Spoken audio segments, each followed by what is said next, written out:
الحمدللہ رب العالمین والصلاة والسلام علی رسولہ الامین وعلی آلہ واصحابہ اجمعین الی یوم الدین۔ محترم مولانا الیاس فلاحی صاحب، امیر حلقہ جماعت اسلامی ہند مہاراشٹر، جناب بدر الاسلام صاحب، مولانا مودودی میموریل فاؤنڈیشن کے ذمہ دار، اور آج کے اس خوبصورت شام کے پروگرام میں شریک دوستوں اور ساتھیوں، خواتین بھی ہیں، اچھا اوپر خواتین و حضرات، اس پروگرام کا پوسٹر مجھے کل صبح بیرون ملک سے بہت سے لوگوں نے بھیجا، تب مجھے معلوم ہوا کہ ایک علمی پروگرام ہے، اور ٹائٹل کی وسعت بھی اس وقت معلوم ہوئی۔ حالانکہ پرسوں بدر صاحب نے کچھ کہا، لیکن پوسٹر سے یہ اندازہ ہو گیا کہ لوگ بہت کچھ ایکسپیکٹ کر رہے ہیں اور بہت دور تک آپ نے پوسٹر کو پھیلایا ہے۔ تو اس لیے میں نے یہ لیکچر لکھا بھی ہے، لیکن اس کو پڑھنے میں دلچسپی سامنے والے کی ختم ہو جاتی ہے، اس لیے میں گفتگو ہی کا طریقہ اختیار کروں گا، بعد میں ضرورت پڑنے پر اس کو آپ دیکھ سکتے ہیں۔ مولانا مودودی رحمۃ اللہ علیہ کا ایک خطبہ ہے، اس کے حوالے سے ہم بات کریں گے اور انشاءاللہ تفصیل سے بات کریں گے۔ اس سے پہلے 3 دلچسپ نکتے بیان کروں گا، 3 باتیں رکھوں گا، اس کے بعد موضوع پر آؤں گا، اور موضوع سے پہلے جو میں اناگورل باتیں عرض کر رہا ہوں وہ بھی موضوع کو سمجھنے میں باتیں مدد کریں گی۔ مولانا مودودی کا جو خطبہ جس پر ہم بات کریں گے وہ رودات جماعت اسلامی ہند پنجم میں، رودات جماعت اسلامی پنجم میں موجود ہے، اسے وہاں دیکھا جا سکتا ہے۔ میرے لیے یہ بہت ہی شرف کی بات ہے کہ آج میں وہاں کھڑا ہوں جہاں مولانا مودودی رحمۃ اللہ علیہ کی پیدائش ہوئی، یہ وہی گھر ہے، اور آج ہی کا وہ دن بھی ہے جس دن مولانا مودودی کی پیدائش ہوئی۔ ہمارے ہاں تو یوم ولادت منانے کا کوئی طریقہ نہیں ہے، ہم کوئی برتھ ڈے سیلیبریٹ نہیں کرتے، لیکن آج کے پروگرام کے لیے یہ ایک کوئنسیڈنس ہے۔ ایسا نہیں ہے کہ میں اس پروگرام کے لیے فلائی کر کے آیا، بلکہ میرا دورہ پہلے سے مہاراشٹر کا طے تھا۔ یہ ایک میئر کوئنسیڈنس ہے، ایک اتفاق ہے کہ یہ پروگرام اس دن رکھا گیا جس دن یوم ولادت بھی ہے، اور میں اپنے دورے کے سلسلے میں یہاں حاضر ہوا۔ مولانا مودودی رحمۃ اللہ علیہ گزشتہ صدی کے عظیم عبقری شخصیتوں میں سے ایک ہیں۔ ویکیپیڈیا نے لکھا ہے، یہ پڑھ کر مجھے بہت تعجب ہوا کہ مولانا مودودی گزشتہ صدی کے مفکرین میں سے بڑے مفکر رہے ہیں، اور اسلامی فکر کی انہوں نے آبیاری کی۔ اس فکر کی اور سوچ کی بنیاد پر انہوں نے تصانیف لکھی۔ پوری دنیا میں اسلامی تحریکات اس وقت موجود ہیں، وہ مولانا مودودی سے متاثر ہیں یا ایک دوسری شخصیت۔ دنیا میں جتنی تحریکات اسلامی گلوبلی پائی جاتی ہیں وہ 2 شخصیتوں کے نظریات پر مبنی ہیں۔ البتہ یہ کہ اس کو تھوڑا سا ڈسٹارٹ بھی کیا کچھ لوگوں نے۔ ابھی قریب میں جو ہے کچھ کتابیں ریلیز ہوئی جس میں مولانا مودودی رحمۃ اللہ علیہ کی فکر کے سلسلے میں کچھ باتیں لوگ عام طور پر جو بنا دیے گئے ہیں اسے انہوں نے پیش کیا۔ وہ میرا موقع نہیں ہے اس وقت اس پر میں بات کروں، کیونکہ میرا موضوع مولانا مودودی کی فکر نہیں ہے، میرا موضوع ہے مولانا مودودی کا خطبہ مدراس ہے، اس لیے میں اس پر ابھی بات نہیں کر رہا ہوں۔ لیکن بدقسمتی سے اور مغربی میڈیا نے کچھ غلط باتیں بھی پھیلا دی، ورنہ پوری دنیا میں جو اسلامی تحریکات تھیں ان کے 2 ہی فادر فگرز ہیں، ان میں سے ایک مولانا مودودی رحمۃ اللہ علیہ۔ تو ویکیپیڈیا نے لکھا ہے کہ مولانا مودودی کا اتنا اونچا مقام ہے کہ حرم میں، کعبہ میں، مکے میں 2 ہی لوگوں کا نماز جنازہ غائبانہ طور پر پڑھا گیا، ایک نجاشی کا اور دوسرا مولانا مودودی کا۔ 2 ہی نماز جنازہ ہیں جو غائبانہ پڑھی گئی ہیں۔ یہ ویکیپیڈیا میں یہ بات لکھی ہوئی ہے کہ نجاشی کے بعد صرف مولانا مودودی کو یہ شرف ملا کہ وہاں ان کی نماز جنازہ پڑھی گئی۔ یہ پہلی بات تھی جو مجھے مولانا مودودی رحمۃ اللہ علیہ کے سلسلے میں پیش کرنی تھی۔ دوسری بات میں ہمارے سابق امیر جماعت ڈاکٹر عبداللہ قنصاری صاحب کی پیش کرنا چاہوں گا۔ 1994 میں انہوں نے ایک تقریر کی، اور وہ SIO کے مرکز میں کی، جس زمانے میں SIO کا ذمہ دار تھا۔ اس زمانے میں تقریر میں انہوں نے بتایا کہ اس پوری اسلامی تاریخ میں 4 عبقری شخصیتیں، 4 عظیم شخصیتیں، 4 مجدد شخصیتیں پیدا ہوئی، 4 بڑی شخصیتیں: امام غزالی، امام ابن تیمیہ، شاہ ولی اللہ محدث دہلوی رحمۃ اللہ علیہ اور مولانا مودودی رحمۃ اللہ علیہ۔ پھر انہوں نے کہا کہ میری معلومات کے حساب سے ان 4 میں سب سے افضل اور مقدم اور سب سے اونچا مقام مولانا مودودی کو حاصل ہے۔ باقی 3 کی طرح مولانا مودودی نے بھی علمی کارنامہ انجام دیا، کتابیں تصنیف کی، اسلام کے سرچشمے کو صاف کیا، پھر سے لوگوں کے سامنے اسے پیش کیا، اسلامی فکر کو تازگی عطا کی، اسلام پر فخر کرنا سکھایا، جیسے اس سے پہلے یہ 3 مجددین نے کیا۔ لیکن مولانا مودودی رحمۃ اللہ علیہ کو یہ شرف حاصل ہے کہ انہوں نے ایک تحریک کی بنا ڈالی، اور وہ تحریک تنظیم کی شکل اختیار کی، اور پوری دنیا میں یہ تحریک اس وقت بپا ہے، اور الحمدللہ گزشتہ 70-80 سال سے یہ تحریک ساری دنیا میں سرگرم ہے۔ تو اس پہلو سے وہ کہتے ہیں کہ اسلامی تاریخ میں مجددین کی فہرست میں سر فہرست مولانا مودودی کا نام لکھا جانا چاہیے۔ یہ دوسری بات جو آپ کے سامنے رکھنی تھی۔ تیسری بات ہم آپ کے سامنے کریں گے کہ خطبہ مدراس پر بعض نئے نکتے آپ کے سامنے پیش کرنا چاہیں گے۔ خطبہ مدراس کا نام جب ہم کہتے ہیں تو نئی نسل کے لیے میں بتانا چاہوں گا کہ یہ چنئی کا نام ہے۔ چنئی جو انگریزوں کا دیا ہوا نام تھا، اور بعد میں ہندوستان میں جو کچھ نام ان لوگوں نے دیا تھا کالونیل پیریڈ کے نام، اسے چینج کیا اور انڈین نام کی طرف واپس لوٹ کر آئے، جیسے ممبئی ہے، کولکتہ ہے، بنگلورو ہے۔ اس سے پہلے 1996 میں چنئی کا نام رکھا گیا ہے۔ یہ چنئی پٹینم، ساحلی علاقے کو پٹینم کہتے ہیں، تو مچھلی پٹینم، کاویری پٹینم اور اس طرح کے بہت سے شہروں کے نام آپ کو ملیں گے، جس میں ناگا پٹینم یا وشاکھا پٹینم، ناگا پٹینم، ایسے ہی چنئی پٹینم، یہ ساحلی جو علاقے ہوتے ہیں اس کے نام اس طرح سے لگائے جاتے ہیں مقامی زبان میں۔ تو چنئی مقامی زبان میں آندھرا پردیش، چنئی میں تمل ناڈو میں یہ زبان ہے۔ تو چنئی کا پرانا نام 1996 میں پھر واپس لایا گیا۔ مدراس، خطبہ مدراس جب ہم بات کر رہے ہیں تو نئی نسل کو معلوم ہونا چاہیے مدراس چنئی کو کہتے ہیں۔ اور چنئی کی جو خاص بات یہ ہے کہ یہاں 3 خطبات مدراس کا انعقاد ہوا ہے۔ پہلا جو خطبہ مدراس ہے وہ علامہ سید سلیمان ندوی نے پیش کیا، اور وہ گویا کہ نبی کریم صلی اللہ علیہ وسلم کی سیرت پر 8 دقیق مقالے ہیں، ریسرچ اورینٹڈ آپ کے وہ پریزنٹیشن ہیں، اور علامہ ندوی نے اسے پیش کیا مسلم ایجوکیشن سوسائٹی مدراس، ایک ایجوکیشنل سوسائٹی ہے، ان کی طرف سے اس کا انعقاد ہوا۔ اور ایک بہت بڑے تاجر تھے ایم جمال محمد، یہ یاد رہے کہ مولانا مودودی کا جو خطبہ ہے وہ بھی انہوں نے انعقاد کیا، جمال محمد صاحب نے، جو لیدر کے تاجر تھے۔ تو ایم محمد جمال صاحب نے اس کا انعقاد کیا، اور مسلم ایجوکیشن سوسائٹی مدراس کی طرف سے یہ ہوا 1925 نومبر 1925 میں یہ لیکچرز پیش کیے گئے، اور انہیں بعد میں جو ہے کتاب کی شکل دے دی گئی۔ یہ 1929 کے آس پاس میں کتاب کی شکل میں یہ لائے گئے۔ لایولا کالج ایک مشہور کالج ہے، اس کے ہال میں یہ پریزنٹیشن دیا گیا۔ موضوع تھا نبی کریم صلی اللہ علیہ وسلم کی زندگی کے مختلف پہلو، اور اس میں انگریزی داں طبقے کو پیش نظر رکھ کر یہ تقریریں کی گئیں۔ دیکھیے، غور سے دیکھیے کہ تقریباً 100 سال پہلے 1925 اس زمانے میں بھی یہ فکر رہی ہے وہاں کے لوگوں کو کہ اسلام کی دعوت غیر مسلموں میں بالخصوص انٹلیکچول طبقے میں ان کی سطح پر پیش کیا جائے۔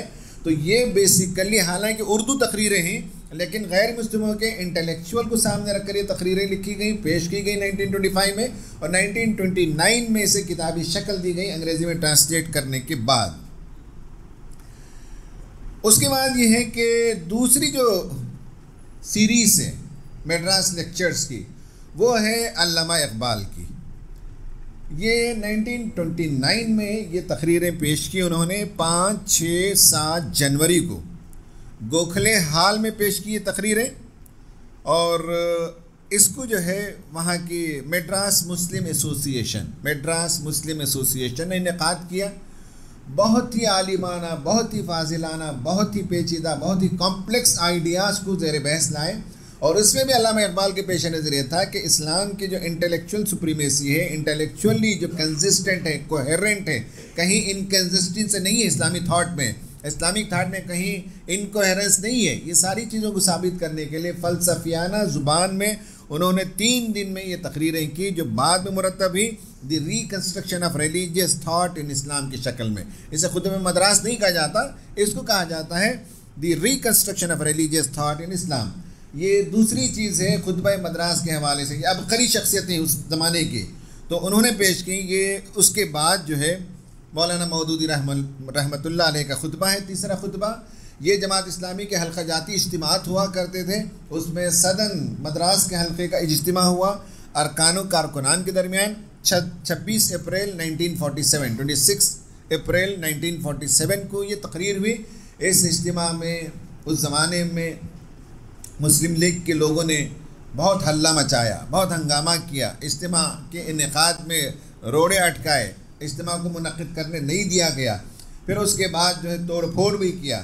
یہی جمالیہ جو کالج ہے آج، جو مرکز ہے جماعت اسلامی کا IFT کے نام سے، اس کے سامنے ایک مسجد ہے جسے جمالیہ مسجد کہتے ہیں، وہاں ایک دینی مدرسہ بھی ہے جمالیہ مدرسے کے نام سے، اسی جگہ یہ پروگرام ہوا تھا جس کے سامنے آج ہمارا مرکز ہے IFT۔ تو وہاں یہ پروگرام ہوا تھا، مولانا مودودی رحمۃ اللہ علیہ نے یہاں تقریر کی، اور یہ دیکھیے الگ الگ سطح کی چیزیں دیکھیے، رسول اللہ صلی اللہ علیہ وسلم کی سیرت کو پیش کرنا علمی سطح سے، اسلام کی فلسفی کو، خودی کے فلسفے کو پیش کرنا فلسفیکلی، اور مولانا مودودی کا عملی خطبہ ہے یہ، جس میں آپ نے اس زمانے کے سیاسی اور سماجی حالات کا تجزیہ کیا اور مسلمانوں کو آئندہ کی راہیں بتائیں، دور کی راہیں بتائیں کہ مسلمانوں کو کیا کرنا چاہیے۔ گویا تینوں اسلام ہی کی خدمت ہے، اس میں بعض مماثلتیں بھی ہیں، بعض فرق بھی ہے، کیونکہ مولانا مودودی رحمۃ اللہ علیہ وژنری آدمی کے ساتھ پریگمیٹک آدمی تھے، جہاں پرابلم کو گناتے تھے وہاں سلوشن فراہم کرتے تھے، اور آپ نے جو سلوشن فراہم کیا اس میں تحریک کو برپا کیا، اور تحریک کے دائی اور ورکرز کو آپ نے خطاب کیا، وہ بتایا کہ ہندوستان جس صورتحال سے گزر رہا ہے اور آگے ہندوستان تقسیم ہونے کے بعد تم پر کیا کچھ گزرے گی وہ میں بیان کرنا چاہتا ہوں، اور جو مسلمان میجارٹی مسلمانوں کے علاقے میں ہوں گے ان کے ساتھ کیا کچھ کرنا چاہیے، میں الگ سے ان کو خطاب کروں گا، لیکن میں تمہیں اس وقت خطاب کر رہا ہوں جہاں مسلمان مائنارٹی کی شکل میں اس ملک میں رہیں گے، ان پر آنے والے جو حالات ہیں اسے مولانا مودودی نے دور سے دیکھا اور پریزنٹ کیا۔ اب ایک بہت انٹرسٹنگ بات بتاؤں گا اس خطبے کو میں، اس لیے کہ یہ خطبے جو ہے سارے پیراگراف میرے پاس بہت امپورٹنٹ پیراگراف موجود ہیں میرے سامنے، اور میں آپ کے سامنے پڑھ کر سنا سکتا ہوں، لیکن یہ ہے کہ آپ بھی اکتا جائیں گے، بعد میں جا کر آپ پڑھیے، کچھ پیراگراف تو میں سناؤں گا انشاءاللہ، لیکن دلچسپ بات یہ بتانا چاہتا ہوں، اس کتاب کو آج پڑھیے، آج بھی اس کی ایک ایک بات صحیح ثابت ہوتی ہے، آج بھی، آج کے لیے، آج جس طرح سے ہماری جوڈیشری فنکشن کر رہی ہے، آج ہماری جو اکنامکس کام کر رہی ہے، آج ہمارے پولیٹیشینز جس طرح سے کام کر رہے ہیں، آج ہماری میڈیا جس طرح سے کام کر رہی ہے، ہر چیز کا تذکرہ مولانا مودودی نے اس زمانے میں ویسے کیا جیسے آج 2025 کو وہ کسی اسکرین پر دیکھ رہے ہیں۔ اس کو کیا کہتے ہیں ٹیکنیکل زبان میں، وہ میں آپ کو پیش کرنا چاہتا ہوں۔ اس کو کہتے ہیں ٹیکنیکل زبان میں کاسمک کانشیسنس، آفاقی شعور، 3 درجے ہی شعور کے۔ جانوروں کو جو شعور ملا ہے وہ سادہ شعور ہے، جانور اپنے پیٹ کی فکر کر سکتا ہے، مالک کی آواز پہچانتا ہے، ڈنڈا پہچانتا ہے، اور کھیت سے اپنے گھر کا راستہ پہچانتا ہے، یہ جو ہے سادہ شعور ہے، سمپل کانشیسنس ہے۔ سادہ شعور سے ذاتی شعور انسان کو ملا، سمپل کانشیسنس سے سیلف کانشیسنس ملا۔ سیلف کانشیسنس میں انسان اپنے روزی روٹی، پیٹ اور کپڑے کی تفکرات سے آگے اپنی زندگی کے بارے میں کچھ سوچ سکتا ہے، یہ سیلف کانشیسنس ہے۔ انسان جانوروں سے ایک درجہ بلند ہے، وہ اپنی زندگی کی بھلائی برائی یہ سب سوچ سکتا ہے، سمجھ سکتا ہے، منصوبہ بندی کر سکتا ہے، جو جانور نہیں کرتے۔ یہ سیلف کانشیسنس ہے۔ اس سے اوپر سیلف کانشیسنس سے اوپر کاسمک کانشیسنس ہوتا ہے، جسے آفاقی شعور کہتے ہیں۔ سادہ شعور، ذاتی شعور، آفاقی شعور، simple consciousness, self consciousness, cosmic consciousness.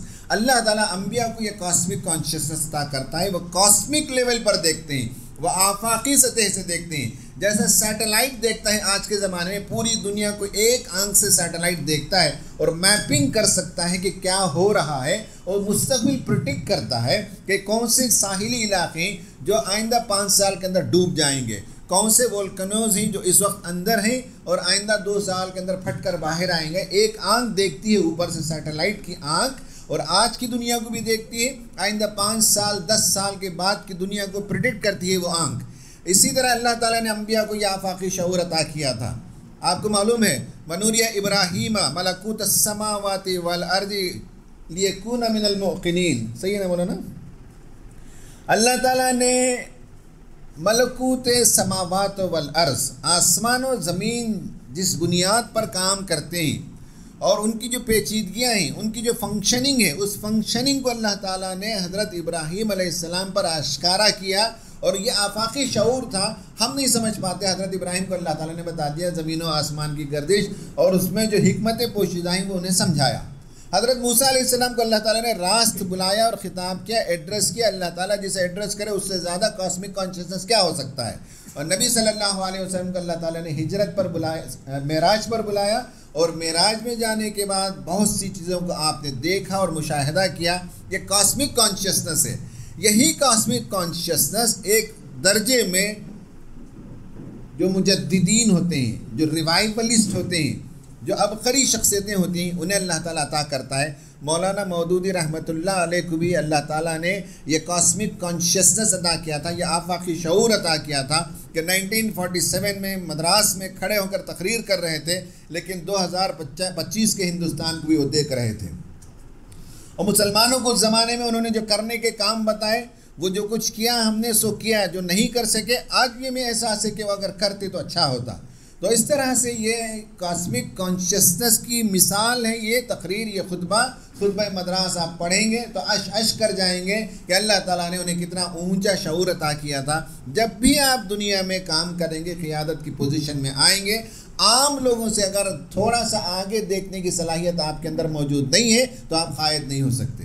آپ قائد اسی وقت ہو سکتے ہیں جبکہ عام لوگوں کی سطح سے تھوڑا سا بلند ہو کر سوچنے اور دیکھنے کے عادی بنے۔ مولانا مودودی رحمۃ اللہ علیہ نے یہی کیا، اور آپ نے جو پریڈکٹ کیا آنے والے زمانے کو، اب ان کے پیراگراف میں پڑھ رہا ہوں۔ آنے والے حالات میں آپ بہت کچھ ہجرت و مہاجرت کی آوازیں سنیں گے، اور بعید نہیں کہ عام رو کو دیکھ کر، خیالی اندوشے سے سہم کر آپ میں سے بہتوں کے پاؤں اکھڑنے لگیں گے۔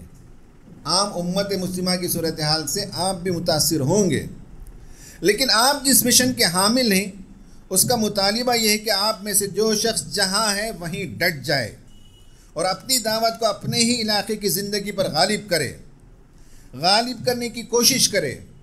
آپ کا حال جہاز کے اس بہادر کپتان کا سا ہونا چاہیے جو آخر وقت تک اپنے جہاز کو بچانے کی کوشش کرتا رہتا ہے، اور ڈوبتے ہوئے جہاز کو چھوڑنے والوں میں سب سے آخری شخص وہی ہوتا ہے۔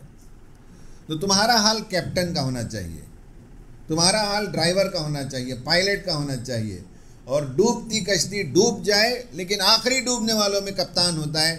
تو ملک کو سنبھالنے میں تمہارا کردار ہونا چاہیے، اپنے علاقے کو تم سنبھالو، اور جو بھی حالات بنیں گے ڈٹے رہنا چاہیے، لیکن تمہیں اپنے وطن کو، اپنے علاقے کو نہیں چھوڑنا چاہیے۔ اور تفصیل سے انہوں نے بتایا کہ اللہ تعالیٰ نے انبیاء کو جو بھیجا وہ اسی علاقے میں انہوں نے کام کیا، اسی زبان میں کام کیا، انہی کے لوگوں میں کام کیا، اور کسی رسول کے لیے یہ جائز نہیں ہے کہ وہ اپنی سرزمین اللہ تعالیٰ کے اذن سے کے بغیر چھوڑ دے۔ اللہ تعالیٰ کے مشورہ کے بغیر، اللہ تعالیٰ کی اجازت کے بغیر کوئی نبی اپنا مقام چھوڑ نہیں سکتا، آخر دم تک اپنے زمین پر ٹکے رہنا ہے۔ یہ نبیوں کا اسوہ ہے، تو تمہارے لیے بھی یہی اسوہ ہے کہ تم اپنی سرزمین میں جمے رہو اور کام کرو۔ ہندو قوم کے بارے میں کہا، پہلے تو یہ بات یہیں تک تھی کہ ہر قوم ایک دوسرے سے بڑھ کر اپنا دعویٰ اور جواب دعویٰ پیش کرتی تھی۔ ہم بہتر ہیں کہ تم بہتر ہو، ہماری تہذیب بہتر ہے کہ تمہاری تہذیب بہتر ہے، ہماری تہذیب پرانی ہے کہ تمہاری تہذیب پرانی ہے۔ یہ بحث چلتی تھی ایک زمانے تک، اور اس پر تلخ کلامی کا سلسلہ چل رہا تھا، مگر اب نوبت یہ آ گئی کہ یہ مختلف قومیں ایک دوسرے کا نام و نشان تک مٹا دینے کے در پر ہیں۔ یہ جب ہم پڑھے طالب علم تھے تو اتنا سیویئر نہیں لگا، یہ اتنی سیویریٹی نظر نہیں آئی اس وقت. ہمیں لگا کہ مولانا مودودی کی بات بہت سخت ہے. بھائی اسلام کے خلاف کچھ پرچار ہوا کرتا تھا، اسلام کے خلاف نہیں ہوتا تھا، مسلمانوں کے خلاف ہوتا تھا. ہمارے بچپن میں مسلمانوں کے خلاف رائٹس ہوتے تھے، لیکن توحید پر، رسالت پر، مسجد پر، اذان پر، حلال گوشت پر کبھی کوئی کمنٹ ہم نے بچپن میں نہیں سنا. یہ جملہ اس وقت سخت لگتا تھا، لیکن آج مولانا مودودی کے بعد 100% صحیح فرماتے ہیں کہ نوبت یہ آ گئی کہ یہ مختلف قومیں ایک دوسرے کا نام و نشان تک مٹا دینے کے در پہ ہیں. انہوں نے اپنی رہنمائی کا کام ایسے لیڈروں اور اخبار نویسیوں کے سپرد کر دیا ہے جو انہیں ہر روز خود غرضانہ قوم پرستی کی شراب، نفرت و عداوت کا زہر ملا کر پلاتے ہیں، اور ان کی حد سے بڑی ہوئی قومی خواہشوں کی وکالت میں انصاف اور اخلاق کی ساری حدوں کو پھاندتے چلے جاتے ہیں. اخلاقی تصورات کے لیے ان کے دل میں اب فی الواقع کوئی گنجائش نہیں. اخلاقی تصورات مردہ ہے اس قوم کے دلوں سے، اب کوئی ان کے اندر اخلاقی تصورات کی گنجائش نہیں. تمام اخلاقی معیارات قومیت کے تابع ہو گئے ہیں. یہ اس زمانے میں 2025 کو پریڈکٹ کیا. یہ بھی دیکھیے آفاقی شعور، جنہوں نے قومیت کے اس دور میں ایسی دعوت کی آواز سننے کے لیے نہ ہندو تیار ہوئے نہ مسلمان تیار ہوئے، جو مولانا مودودی نے دعوت دی تھی کہ بلند ہو کر کام کریں. پھر اس کے بعد مولانا مودودی نے ایک بات کہی ہے، اس کو تھوڑا سا غور سے سمجھنے کی ضرورت ہے. یہ اس زمانے کی بات ہے. 1939 میں گولولکر کی کتاب آئی تھی we or our nationhood defined, 1939 میں. اس کے پیراگراف بھی میرے پاس موجود ہیں، وہ کتاب بھی میرے پاس موجود ہے. 1939 میں، یہ تقریر ہے 1947 کی. اس کتاب کا خلاصہ مولانا مودودی نے صرف 3 لائن میں پیش کیا. اس پوری کتاب کا خلاصہ انہوں نے کہا کہ مسلمانوں کو یہاں جو ہندوستان میں رہیں گے، اب ان کے پاس 3 راستے ہوں گے. یا تو اپنی جداگانہ قومیت کے دعوے اور اس کی بنیاد پر مستقل حقوق کے مطالبے سے دستبردار ہو جائیں. مسلمان اب اپنے حقوق کا مطالبہ نہیں کر سکتا، اپنی مسجد کے لیے، اذان کے لیے، عید کے لیے جو مستقل ان کے اپنے حقوق کے مطالبات ہیں وہ اب رد کر دیں، چھوڑ دیں اور اسٹیٹ کی قومیت میں جذب ہو جائیں. یہ تمہارے سامنے ایک راستہ ہے. گولولکر کی اپنی کتاب میں جو ٹرم استعمال ہوا وہ اسیمیلیشن ہے. مسلمانوں کو یہ آپشن دیا گیا کہ یو نیڈ ٹو اسیمیلیٹ، ضم ہو جائیں یہاں کی قومیت میں. تو یہ ایک بات ہے جو پوری کتاب کے 3 سینٹنس میں بیان کیے، بلکہ 3 لائن. یہ پہلی لائن ہے کہ مسلمانوں کے سامنے اسیمیلیشن کا فارمولہ پیش کیا جائے گا، تمہیں اس قوم کے اندر، قومیت کے اندر، یہاں کی تہذیب کے اندر ضم ہو جانا چاہیے. دوسرا یہ کہا کہ یا اگر وہ اس کے لیے تیار نہ ہو ضم ہونے کے لیے، تو ہر قسم کے حقوق سے محروم کر کے شودروں اور اچھوتوں کسی حالت میں رکھی جائے. یہ دوسرا ہے ایلینیشن، ایلینیٹ کر دیا جائے، سوسائٹی سے دور کر دیا جائے، شودروں سے ان کی حالت بدتر ہو جائے. یہ گویا کہ ہماری صورتحال اس وقت ہندوستان میں ہوئی، اور سچر کمیٹی کی رپورٹ وغیرہ جو بتاتی ہے کہ ایجوکیشنل انڈیکس میں اور لائیولیہوڈ میں مختلف جگہ ہماری جو صورتحال ہے وہ آپ کو اندازہ ہو جائے گا کہ اس پر انہوں نے کام کیا. یا تو اسیمیلیٹ ہو جائیں یا ایلینیٹ ہو جائیں، سماج سے دور ہو جائیں، الگ ہو جائیں. تیسرا مولانا مودودی نے لکھا وہ پوری کتاب کا خلاصہ، یا اس پر استحصال کا پہم عمل جاری کر دیا جائے یہاں تک کہ قومی اسٹیٹ کے حدود میں اس کا نام و نشان باقی نہ رہے، مسجدیں باقی نہ رہیں، قبرستان باقی نہ رہیں، مسلمان کا وجود باقی نہ رہیں، مسلمانوں کی آئیڈینٹی یاد دلانے والی چیزیں باقی نہ رہیں. تو اس کو کہتے ہیں انہیلیشن، ایسیمیلیشن، ایلینیشن، انہیلیشن. یہ 3 فارمولہ اس کتاب کے اندر موجود ہے، اور اس 3 فارمولے کو مولانا مودودی نے 3 لائن میں بیان کیا کہ یہ تمہارے سامنے یہ صورتحال رکھی جائے گی. یہ بھی جب ہم پڑھتے تھے 1987، 88، 90s میں جب یہ کتابیں پڑھتے تھے، اس وقت تو ہمیں نہیں لگتا تھا کہ صاحب ہمارے ساتھ یہ سب کچھ ہوگا، اسیمیلیشن کی پرزور دعوت دی جائے گی یا ہمیں سوسائٹی سے ایلینیٹ کر دیا جائے گا، یہ سب نہیں تھا. لیکن آپ دیکھ رہے ہیں کہ کتنی شدت آج کے زمانے میں ان تینوں پرنسپل پر ہو رہی ہے، اور شدت کے ساتھ اس پر عمل ہو رہا ہے. یہ لازمی نتیجہ ہے. اب پھر مولانا مودودی کا ایک اور دیکھیے، دور رس نگاہی کے ساتھ آپ نے جو بات بیان کی ہے، یہ لازمی نتیجہ ہے مغربی طرز کے ایک جمہوری نظام میں قومیت کے اساس پر اپنی سیاسی پالیسی کی عمارت اٹھانے کا مولانا مودودی اپنے بارے میں لکھتے ہیں، لیکن بہت شائستہ زبان میں لکھتے ہیں۔ بصیرت کی آنکھیں اس نتیجے کو اس وقت دیکھ سکتی تھیں جب یہ پالیسی اختیار کی جا رہی تھی، اور نتیجہ ابھی بہت دور تھا اس وقت، مگر اس وقت دیکھنے سے انکار کیا گیا اور دکھانے کی کوشش کرنے والوں کو دشمن سمجھا گیا۔ یہ نتیجہ بالکل سامنے آ گیا ہے، اور افسوس ہے کہ اسے دیکھنا ہی نہیں، بھگتنا بھی پڑے گا۔ جب میں نے اس کو دکھایا یہ آنے والا ہے، قومیت کی شراب پی کر جب تم بھی قومیت کی لڑائی میں شریک ہو جاؤ گے تو تمہارے لیے کوئی گنجائش نہیں ہے۔ اس وقت جب میں نے یہ بات بتائی تو مجھے دشمن سمجھا گیا، میری بات کو انہوں نے نہیں مانا، لیکن آج وہ منظر تمہارے سامنے نہ صرف آ گیا ہے بلکہ اب ان حالات سے تمہیں بھگتنا پڑے گا، اس سے گزرنا پڑے گا۔ یہ بھی جو ہے کاسمک کانشیسنس کی ایک شاندار مثال اس کتاب کے اندر ہے۔ ایسے میں نے بہت سے پیراگراف کاسمک کانشیسنس کے نوٹ کیے ہیں۔ پھر اس کے بعد بتایا ایک اور جملہ، مگر تجربہ بہت جلدی مسلمانوں کو بتا دے گا کہ اب وہ اس گروہ کی سیاست پر چل کر سیدھے تباہی کے گڑھے کی طرف جائیں گے۔ اکثریت کے قومی جمہوری اسٹیٹ میں رہ کر اگر اقلیت قومی جنگ لڑے گی تو یہ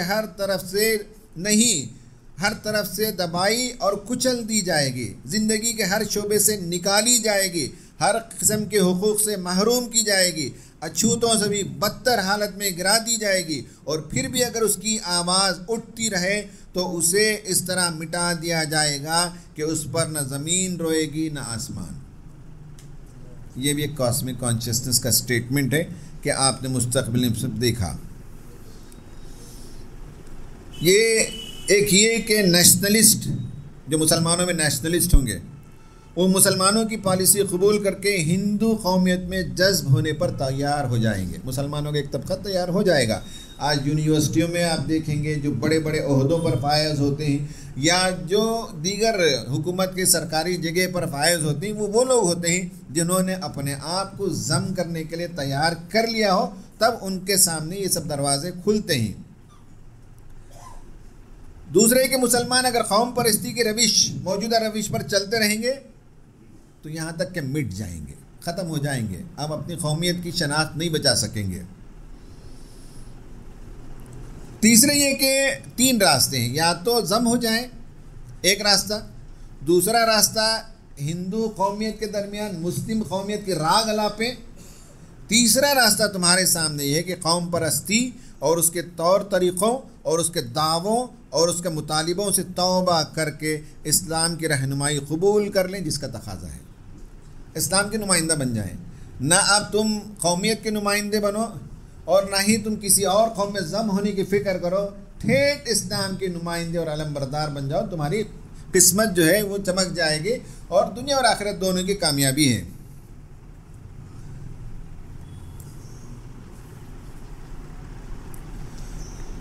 پھر ایک پیراگراف ہے، یہ وہ وقت ہے جس کے آنے کی میں خبر دے رہا ہوں، اب وہ بالکل قریب آ گیا ہے۔ میں بہت دنوں سے آپ کو وارن کر رہا تھا، اور اسی طرح سے اور بہت سے طریقے ایسے ہیں۔ اب یہ جو اس وقت اسرائیل کے ساتھ بھی ٹریڈ ایگریمنٹ سائن ہوا، صحیح ہے، جہاں ہیومن ویلیوز پر بڑی کمپنیوں کے مفادات کو ترجیح دیتے ہوئے پیکٹ کیا گیا ابھی قریب میں 1 ہفتہ پہلے، صحیح ہے۔ مولانا مودودی اس کے بارے میں لکھتے ہیں، اور اسی طرح سے اور بہت سے طریقے ایسے ہیں جو دولت اس کے ذرائع کو سمیٹ کر چند لوگوں کے ہاتھ میں دے دیے جائیں گے اور بہت سوں کو محروم کر دیا جائے گا اور دست نگر بنا دیا جائے گا۔ انہی طریقوں سے جن ہاتھوں میں دولت سمٹتی ہے وہ اب جدید سرمایہ داری کے ڈھنگ اختیار کر کے ملک کی صنعت، تجارت اور مالیات پر مسلط ہوتے ہیں اور ہوتے جا رہے ہیں۔ ملک کی صنعت پر، مالیات پر، تجارت پر کچھ لوگوں کا قبضہ ہے اور سمٹ کر ان کے ہاتھ میں یہ ساری چیزیں آ گئی ہیں۔ یہ ہو گیا۔ اب ہماری جوڈیشری کی جو صورتحال ہے اس پر تبصرہ، یا ہمارے جو کانسٹیٹیوشنل رائٹس ہیں اس پر تبصرہ۔ کہتے ہیں اب جو سیاسی نظام بنایا جا رہا ہے اس کی تصنیف میں کاغذ پر تو بلا شبہ جمہوریت، اجتماعی انصاف، مواقع کی یکسانیت، مساوات، بڑے بڑے نفیس تصورات بہت ستری اور دلکش زبان میں رقم کیے جائیں گے، ابھی کانسٹیٹیوشن نہیں لکھا گیا۔ کانسٹیٹیوشن لکھے جانے سے پہلے مولانا مودودی نے کہا کہ بہت خوبصورت پیپر میں الفاظ ہوں گے جسٹس کے، سوشل جسٹس کے، ایکول اپرچونٹیز کے، یہ سب بہت خوبصورت نفیس زبان میں یہ جملے لکھے جائیں گے، لیکن ظاہر ہے کہ ان الفاظ کی اصل قیمت ان کے تلفظ میں نہیں۔ جملے بھی دیکھے کیسے ہیں، ظاہر ہے کہ ان الفاظ کی اصل قیمت ان کے تلفظ میں نہیں، ان پر واقعی عمل درآمد میں ہے۔ عملاً جو کچھ ہم دیکھ رہے ہیں وہ یہ کہ اس سیاسی نظام کی تشکیل، تعمیر اور تنفیذ کے سارے کام پر وہی طبقے حاوی ہیں جو سماجی اور معاشی نظام کی اوپر والی سیڑھیوں پر تشریف فرما ہیں۔ صحیح ہے، اوپر سیڑھیوں پر تشریف فرما ہیں، یہی طبقے ہیں جن کے ہاتھ میں سارا نظام ہوگا، جو سماجی اور معاشی نظام کی اوپر والی سیڑھیوں پر تشریف فرما ہیں، بلکہ پیدا ہوئے ہیں۔ جملہ لکھا انہوں نے، تشریف فرما ہیں، پھر کہا نہیں بلکہ وہ پیدا ہوئے ہیں، اور تجربہ نے ہمیں بتا دیا ہے کہ ان طبقوں کو خدا نے سب کچھ دیا مگر بڑا دل، وسیع نظر اور فراخ حوصلہ نہیں دیا۔ خدا نے ان کو سب کچھ دیا مگر ان کو بڑا دل نہیں دیا، تنگ دل ہیں یہ لوگ۔ اپنے تنگ دلی اب تک بھی ہندوستان کو بہت نقصان پہنچا چکی ہے، ان کی تنگ دلی اب تک ہندوستان کو بہت کچھ نقصان پہنچا چکی ہے، اور آئندہ بھی اسے دیکھتے ہوئے مشکل سے یہ توقع کی جا سکتی ہے کہ یہ لوگ اپنی سیاسی طاقت کو واقعی انصاف قائم کرنے میں استعمال کریں گے۔ ممکن نہیں ان سے۔ ہندوستان کے مستقبل کی باغیں اس وقت جن لوگوں کے ہاتھوں میں، اب یہ پولیٹیکل دیکھیے، آ رہی ہیں، وہ ہندو کلچر کی سابق روایات کے ساتھ مغربی یورپ اور امریکہ کے طریقے زندگی کا جوڑ لگاتے ہوئے نظر آ رہے ہیں۔ نہ امریکہ اس وقت بھی ہے، آج تک بھی امریکہ ہی کے ساتھ ہم لگے ہوئے ہیں۔ ہمیں دھتکارا جائے، ہمارے لوگوں کو قتل کیا جائے، ہم پر ٹیرف لگا دی جائے، ہمیں ویزا نہ دیا جائے، تب بھی ہم وہی راگ الاپتے رہیں گے۔ یہ بات انہوں نے اس وقت کہی ہے، کہا کہ امریکہ کے ساتھ ہم لگے ہوئے طریقے زندگی کا جوڑ لگاتے نظر آتے ہیں۔ یہ میرا اندازہ اگر صحیح ہے تو اس طرح وہ ایک نمائشی جمہوریت، ایک ظاہری مساوات اور ایک نظر فریب عدل قائم کرنے میں تو ضرور کامیاب ہو جائیں گے، مگر اس کی تہ میں بدستور بے انصافیاں، وہی ناہمواریاں اور وہی نفرتیں برقرار رہیں گی جو اس وقت پائی جاتی ہیں۔ یہ دستور میں ہوگا، اس کے نیچے نفرتیں ہوں گی، نا انصافیاں ہوں گی، یہ عملاً یہی ہوگا۔ ایک نظر فریب عدل قائم کرنے میں تو ضرور کامیاب ہو جائیں گے، مگر اس کی تہ میں بدستور وہی بے انصافیاں، وہی ناہمواریاں اور وہی نفرتیں برقرار رہیں گی جو اس وقت پائی جاتی ہیں، کیونکہ تفریق و امتیازات ہندو کلچر کی رگ رگ میں پیوست ہے، جس کے ہوتے کسی حقیقی جمہوریت کے قیام غیر ممکن ہے۔ اور اس کے ساتھ مغربی نظریات کے ساتھ مغربی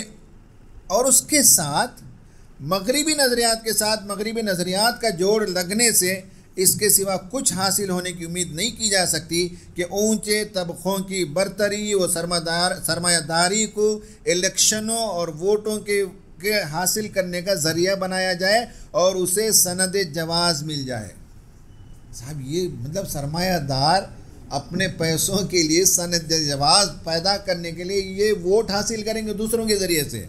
گویا جو الیکشن ہوگا اس کے پیچھے جن لوگوں کے پیسے ہوں گے یہ اپنے سرمایے کے لیے سند حاصل کریں گے، اپنے نظام کے لیے ووٹ لے رہے ہیں، اور ووٹوں کو کس طرح سے استعمال کریں گے، گویا کہ ووٹ چوری کا بھی اس میں ذکر آ گیا ہے۔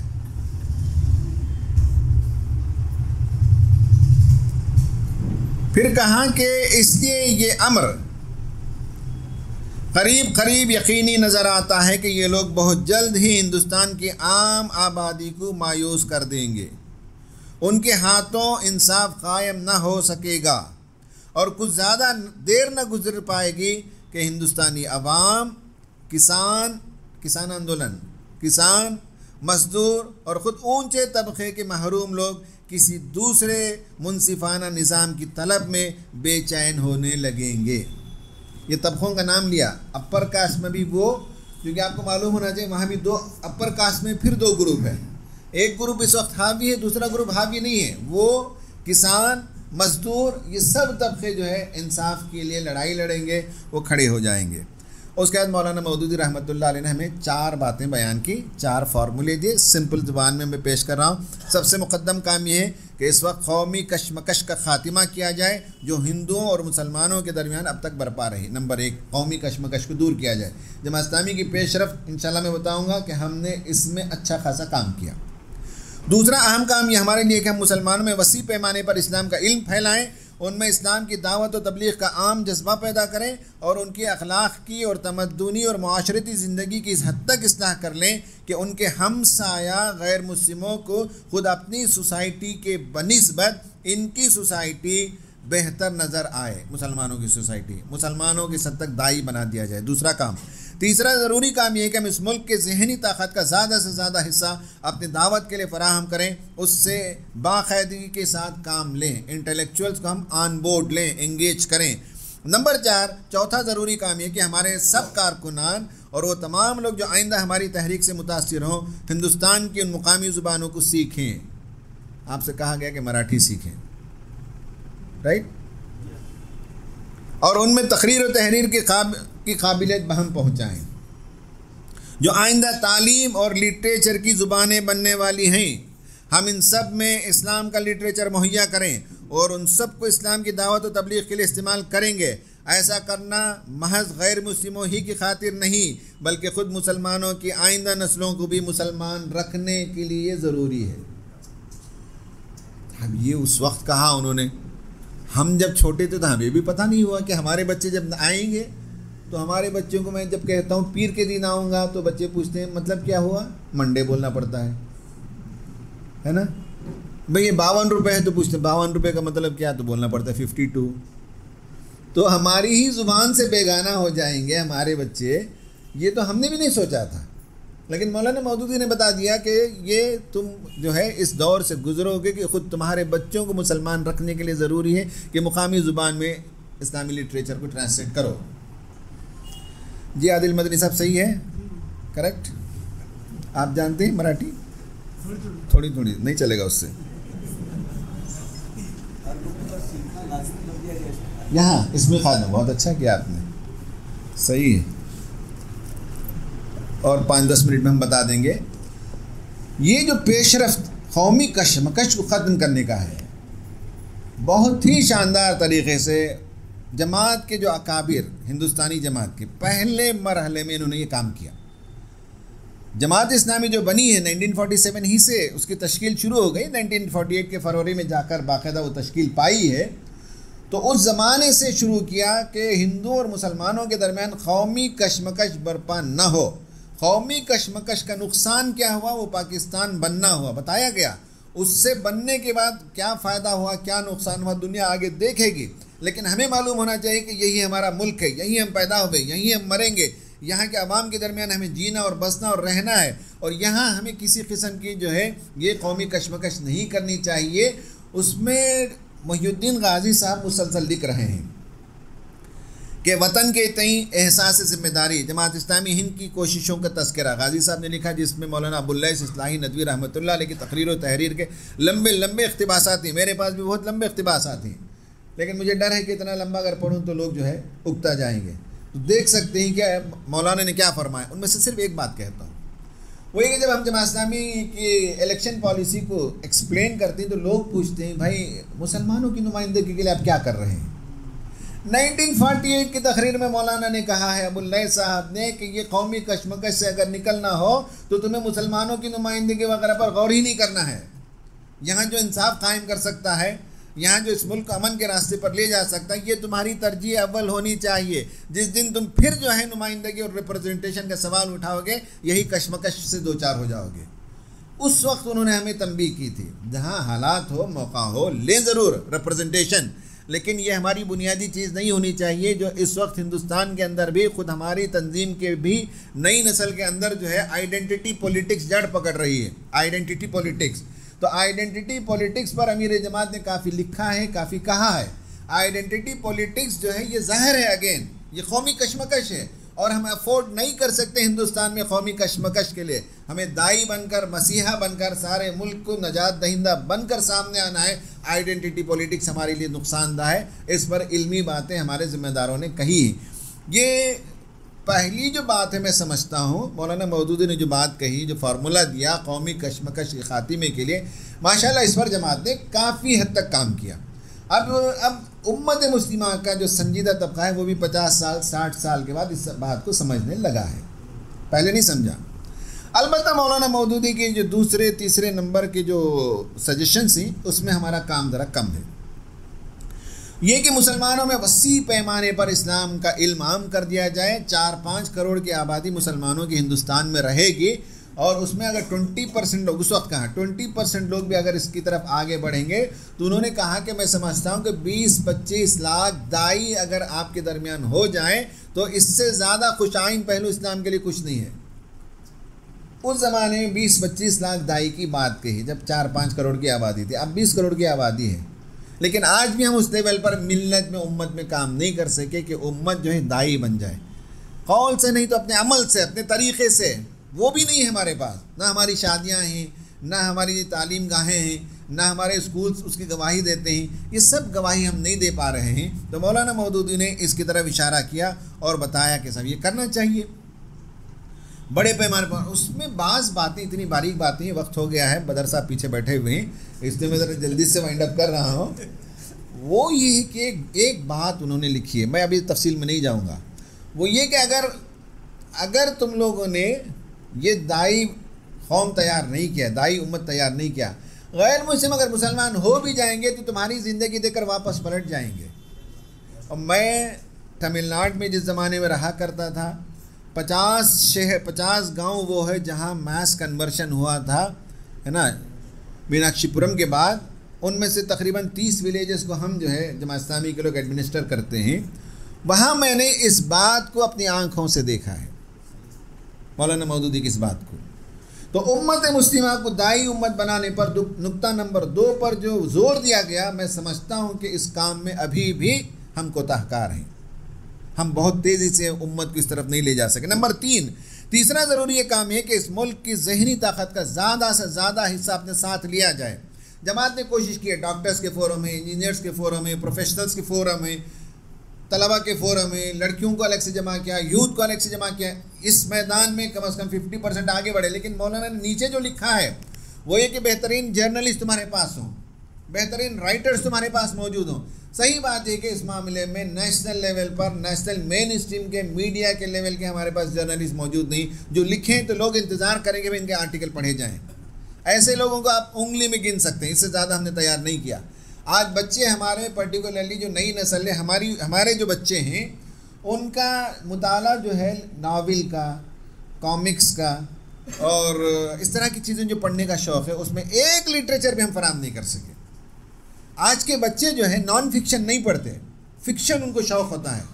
ہمارے پاس ایک زمانے میں لکھنے والے موجود تھے، اللہ تعالیٰ ان کی خبروں کو نور سے منور فرمائے، مائل خیر آبادی صاحب وغیرہ وغیرہ. اس کے بعد اب نئی نسل، مولانا نے لکھا ہے، ادب پر کام کرنے والے، لکھنے والے، جرنلسٹ، یہ ذہین صلاحیت کے لوگوں کو تیار کریں تو لکھنے والے موجود ہیں. نان فکشن انگریزی میں لکھنے والے، وہ زبان جو آج کی نسل جانتی ہے، ہماری انگریزی نہیں ہے، تو اس پر کام کرنے والے آج بھی ہم نے اٹریکٹ نہیں کیا. یہ ایمرجنسی کام ہے کہ مسلمانوں میں جو لکھنے والے، بولنے والے، جو صلاحیت مارکیٹ میں، انہیں آن بورڈ کریں، ان سے انگیج کریں، انہیں تحریک سے قریب کریں. آخر بات یہ کہ مولانا مودودی نے کہا کہ لٹریچر کو ٹرانسلیٹ کرنا چاہیے. تو میں نے تفصیل سے منگوایا ڈیٹا. گجراتی میں جو ہے 121 ٹائٹل کا ہم نے ترجمہ کیا. ہم نے قرآن مجید کا ترجمہ 1981 میں شائع کیا. اب تک اس کے جو ہے 13 ایڈیشنز شائع ہو چکے ہیں اور تفہیم القرآن کا ترجمہ بھی ہوا. اور گجراتی میں جو ہے 121 ٹائٹل وہ تو چھپ گئے. تو اس طرح سے بتایا تو معلوم ہوا کہ تقریباً 1.5 سے 2 لاکھ گجراتی قرآن ٹرانسلیشن ہم نے لوگوں تک پہنچایا ہے. کیرلا کے بارے میں وہاں میں نے معلوم کیا تو وہاں بہت پہلے کام شروع ہوا 1957 میں، اور قرآن کے بے شمار ترجمے، بے شمار ایڈیشنز نکل گئے. کرناٹک میں 292 ٹائٹلز شائع کیے گئے. 1978 سے ہولی قرآن کا ترجمہ کیا گیا اور اب تک جو ہے ان کے ترجمہ قرآن 26، تخلیص 3، تفہیم 3 ایڈیشن، گویا کہ تقریباً 30 ایڈیشن نکل گئے، ہر ایڈیشن میں منیمم 3000 کاپیاں وہ پرنٹ کرتے ہیں۔ اس طرح سے 1 لاکھ قرآن کی کاپیاں گویا کہ ہم نے مارکیٹ میں پہنچائی ہیں۔ تمل ناڈو میں جو ہے نمبر آف ٹائٹلز 552 ہے، قرآن مجید کا ٹرانسلیشن وتھ فٹ نوٹس بھی ہے، وداؤٹ فٹ نوٹس بھی ہے، 1989 میں پہلا ترجمہ ہوا۔ اب تک جو ہے 23 ایڈیشن انہوں نے شائع کیے، ہر ایڈیشن میں 10,000 کاپی چھپواتے ہیں۔ تو اس طرح سے تقریباً انہوں نے 3.5 لاکھ قرآن مجید کا تمل قرآن مجید کا ٹرانسلیشن دنیا کو پہنچایا ہے، جس میں نوٹس والے وداؤٹ نوٹس والے موجود ہیں۔ بنگالی میں جو ہے وہ 118 ٹائٹلز انہوں نے پبلش کیے ہیں، اور قرآن مجید کے 19 ایڈیشنز شائع کیے ہیں بنگالی میں، یعنی تقریباً 2 لاکھ بنگالی ٹرانسلیشن کا قرآن مارکیٹ میں گیا ہے۔ آندھرا پردیش میں تیلگو میں جو ہے، جو تیلگو ادارہ ہے 1977 میں قائم ہوا، 360 ٹائٹلز ہم نے شائع کیے ہیں، قرآن مجید کے ہم نے ترجمے کیے ہیں اور تفہیم کا بھی ترجمہ کیا ہے، اور اس طرح سے کر کے ہم نے وہاں تقریباً وہاں بھی 3.5 لاکھ قرآن مجید تیلگو میں ٹرانسلیٹڈ دنیا کے سامنے ہم نے پہنچایا ہے۔ تو الحمدللہ اس میدان میں اچھی خاصی جو ہے پیش رفت ہوئی ہے، اور بھی بہت کچھ کرنے کی ضرورت ہے۔ تو میری یہ باتیں، میرا خیال یہ ہے کہ میں نے کچھ دلچسپ باتیں پہلے پیش کی مولانا مودودی کے حوالے سے، پھر مولانا مودودی کے کاسمک کانشیسنس پر کچھ اسی کتاب سے حوالے پیش کیے، پھر جماعت اسلامی کی جو پیش رفت تھی یا ہے اس پر میں نے گفتگو کی۔ اللہ تعالیٰ سے دعا ہے کہ ہمیں ان باتوں کو مزید گہرائی سے سمجھنے کی توفیق عطا فرمائے، آمین۔ وآخر دعوانا ان الحمدللہ رب العالمین۔